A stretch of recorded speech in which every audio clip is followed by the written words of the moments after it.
Alors, est-ce que comme Fréco, t'as déjà dit ou pensé, heureusement que je fais du rap, sinon je serais encore puceau? Non, parce que j'ai été un grand sportif, moi. J'ai commencé à grossir allez, 21 ans, 22 ans. Parce que justement, j'ai arrêté le sport et j'étais très souvent en studio. Je mange des pizzas, des sandwichs, des McDo, tout ça, machin. Et surtout, moi, j'adore cette malbouffe. Ah ouais, d'accord. Je suis un fan, c'est ce que j'aime vraiment. Ok, tu vois, d'accord. c'est pas genre chagrin d'amour, il est déprimé, il a grossi. Non, non, moi j'ai faim, faut que je mange ces trucs. Quand le Burger King est revenu à Paris, J'allais te poser la question. j'étais heureux, tout ça, machin. Tu l'attendais comme detox un peu? Je l'attendais pas parce que j'ai la chance d'aller aux États-Unis et voilà, il y en a, et plus même. Mais de savoir qu'il y en a un pas très loin, c'était un grand moment, tu vois. Donc, moi, c'est plus ça. Donc non, je me suis jamais dit ça. Quel est ton rappeur Quinry obèse préféré? Ah, il y en a pas mal. Bah Hein. ouais, il y en a plein après, sans surprise. Les morts inclus. Hein. Ouais, sans surprise, Notorious Big, bien sûr. Mais beaucoup Big Pun aussi. Ah ouais. Mais il y a un mec qui m'a inspiré. Il y a Biz Markie, Ouais. qu'on reconnaît dans ma musique. Dans le personnage aussi, Exactement, l'humour, tout ça. Et il y a Evidi. Parce que Evidi, c'est le premier mec gros que je vois à la télé dans des clips avec plein de meufs.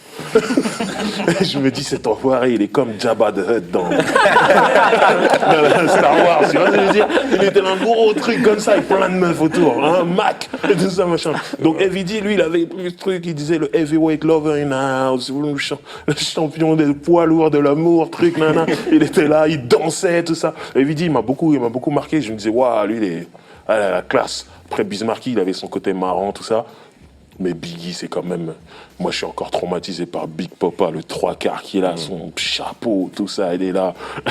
Il attrape une meuf sur Busta Rhymes comme ça. Ouais. Busta est vénère, lui dit, viens là, le truc. Biggie, c'est quand même mon rappeur obèse préféré. Moi, c'est mon rappeur tout court préféré. Ah, moi, il y en a trop, je peux pas en citer qu'un. Oh, mais je dis, c'est mon goût, c'est tout. Ouais, non, je peux pas.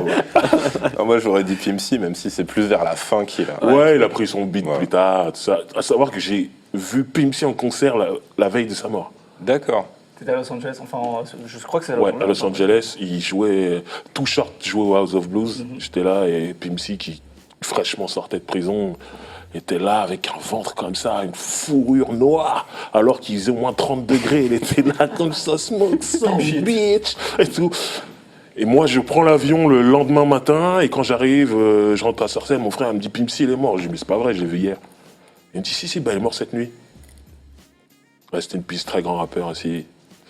UGK, For Life, je suis un grand fan, mais bon. Est-ce que... Je fais juste une... Vas-y. Tu veux pas écrire un livre un jour sur ta vie, ton œuvre? Ce serait Parce qu'on- trop long. On a l'impression qu'à chaque fois, t'es là au bon moment, ou, Ouais. enfin au mauvais moment en l'occurrence, Ouais, pour ouais, un Pimp pour C, lui, mais ouais, ouais. qu'il y a toujours des C'est vrai. planètes qui s'alignent bien ou en mal, mais que t'es toujours Non, à c'est des vrai. endroits particuliers. C'est bizarre, hein, mais c'est vrai. Le karma, d'ailleurs, tu nous en as parlé dans une interview précédente, tu avais beaucoup parlé du karma. Ouais, voilà. Et de cette fois, je crois, où tu te retrouves aux États-Unis dans un salon de coiffure. Est-ce que tu peux raconter ça? C'est laquelle histoire Où de quelqu'un, ça, où une dame te reconnaît, je crois, à la télé. Ouais, c'est c'était hallucinant, complètement ça. dingue, ça. Ça veut dire, j'étais avec un pote. C'était pas un salon de coiffure. C'était dans un magasin de téléphone portable. Ok. Mais, Pourquoi j'ai pensé au salon non, de parce que la dame est coiffeuse. Ah, en ok. fait. Voilà. Et elle vient, j'étais avec mon pote. On était États-Unis, donc, hein. Aux États-Unis, à Los Angeles, je suis en train de parler avec un pote en français. Et là, il y a une américaine, une dame comme ça, qui vient, qui dit, je vous connais, vous. Et moi, je la regarde, je dis non, et tout. Elle me dit, vous êtes un rappeur français, j'ai vu votre clip, vous avez un clip avec du blanc et du rouge, tout ça. Et c'était aïe aïe aïe et tout. Et je me dis, ouais, non, c'est vrai. Je dis, mais comment vous savez? Elle me dit, oui, j'étais en France, j'ai vu le clip sur MTV France, tout ça. J'étais là, ah, ça me fait plaisir et tout. Mon pote, il me regardait, il me disait comme un extraterrestre et tout. Et là, je dis à la dame, mais vous faites quoi dans la vie? Pourquoi vous étiez en France, tout ça? Elle me dit, je suis coiffeuse de Beyoncé, entre autres, et Mary J. Blige. Après, moi, je dis, bon, attendez, on se calme. Je dis, vous étiez en France? J'ai dit, vous étiez en France, pourquoi? Elle dit, ben, j'étais avec Beyoncé. Je dis, mon clip, quand vous l'avez vu, Beyoncé l'a vu? Elle me dit, oui, sûrement. Je dis, oh, je suis en France. C'est bon. Tu peux prendre ta retraite, là, c'est bon. Voilà. Et c'était dingue. Et elle avait un salon de coiffure plus loin. Elle me disait, oui, bon, je coiffe que des femmes, mais passez si vous voulez. Je dis, ah, je passerai, je suis jamais passé. Il ne reste plus grand chose sur le caillou. Et compagnie à la Yule. En plus, voilà. Est-ce que dans The Wire, tu t'es direct identifié à Prop Joe? C'est toi qui m'as identifié. C'est toi. Dans un article, Blavog, elle est Tout à fait, ouais. Bon, il a un côté un peu balance, tout ça, machin, qui me dérange sur la fin. Collabore, mais bon. Ouais, Bah, il balance son neveu parce que c'est un con en fait. ouais, bon, moi, j'ai ce truc-là, mais après, j'aime bien toute la période sur les terrains de basket, tout ça. Il arrive, Evan Barksdale, c'est censé être le boss, il perd tout le temps, l'autre, il arrive, mais c'est lui qui gagne à la fin, tout ça. J'aime bien quand même ça, ça va, c'est cool. Est-ce que quand t'as vu Prop Joe, tu t'as tout de suite pensé à E40 comme beaucoup de monde ou pas? Pas du tout. Non? Non, non. Bon, bah, je dois être tout seul alors. J'ai une anecdote sur E14. Non, mais c'est en plus, j'en ai vraiment une. Bah, vas-y, vas-y. Non, je l'ai eu au téléphone, faut te savoir. T'as vu Forti au téléphone? Ah, faut savoir que Mr. FAB de la baie Ouais, est il venu, était venu, ouais. on me l'a ramené parce qu'il a entendu le morceau que j'ai fait dans Architect Feta Life, qui est une reprise de Earl That's Your Life de E40. Donc LPHA et Kiket lui ont fait écouter. Il est devenu ouf. Il a pris son téléphone, l'a appelé E40. Il a dit écoute, on a un problème, je suis en France. Et là, E40 entend sa musique avec une autre langue qu'il ne comprend pas. Il dit mais qu'est-ce que c'est? Il dit ouais, il y a un rappeur français qui adore ce que tu fais et tout. Il a fait une reprise. Il dit ah ok. Après, bon, quand il t'y raccroche, il dit à LPHA et à Kiket je veux voir ce mec-là. Donc il m'appelle. Je dis ouais, moi je suis à Sarcelles, ils sont passés, il devait être 2h du matin, il faisait moins 5 degrés, c'est pas grave, je suis sorti de chez moi, j'étais content de voir FAB, tout ça.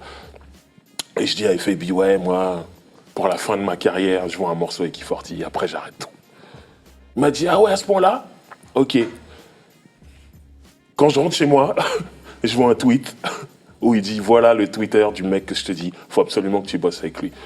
Et là, il me suit. Je lui envoie il m'envoie un message privé avec son numéro de téléphone. Il me dit ça, c'est le numéro de téléphone des Playboy. C'est pas tout le monde. Tu peux m'appeler, donc je l'appelle dans la foulée. Là, j'entends, hey, what's up, Pip? What's up, Pip? Et j'étais comme un ouf, il me dit non, comme sur les CD, c'est vraiment lui et tout. Et il disait, ah, après, il disait, bon, faut qu'on fasse un morceau ensemble, tout ça. Après, le reste, c'est un peu top secret, tout ça. Okay. Mais voilà, j'étais chez moi dans mon salon en train de parler à E40 et il parle comme dans ses chansons. Oh, ça plaît, bye. Alors moi, j'ai deux objectifs dans la vie. Le premier, c'est réussir à faire en sorte qu'un jour Yerim porte une chemise. C'est le premier objectif. Et le deuxième, c'est goûter le vin d'E40. Ouais. Et j'arrive pas. Et apparemment, ça coûte cher et c'est compliqué à importer. Est-ce que t'as pas un plan par rapport à ça? Faut aller là-bas pour goûter. Hein. C'est juste ça. Hein. Ouais, c'est tout. Mais avec le numéro des Playboy, on peut pas avoir un truc. Mais au pire, il a une chaîne de fast-food. Tu te demanderais. Ouais, c'est vrai qu'il a ça aussi. C'est vrai qu'il a ça aussi. Je lui demanderai. Ok, merci. Est-ce que tu t'es dit yes weekend quand t'as vu que Rick Ross se montrait torse nu normal? C'est pas lui le premier, mais c'est Biggie.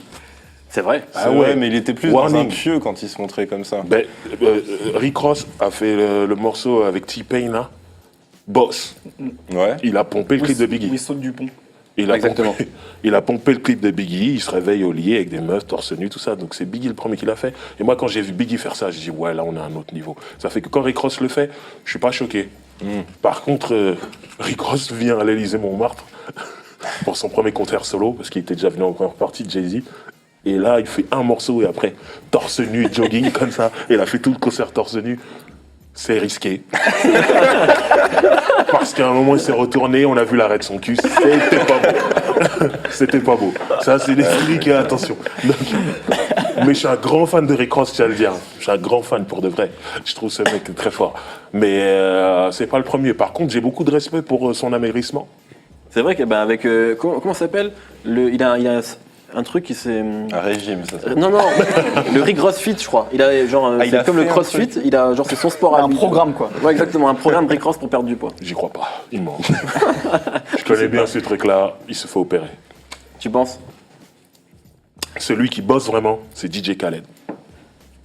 Ouais, non, mais moi il j'y crois maigrit pas. doucement. Je le vois sur Instagram. Mais maigrit doucement. Tous les jours, on va mais lui, courir ça pendant compte pas, 15 il fait un secondes rabat et une il se fois passe par rien. an. Il se passe rien en plus. Non, il maigrit doucement. Mais c'est ça la réalité. Maigrir comme Rick Ross l'a maigri là, c'est pas possible avec un régime. Ouais, c'est faut opérer. Mais on est là, on va pas parler de chirurgie, tout ça. C'est pas le sujet. Exactement. C'est de sa faute ça. Maintenant, en ce qui me concerne, si je maigris, putain, je vais pouvoir tellement bien danser la salsa. C'est à ça que je pense seulement. Après le rap, je sais pas.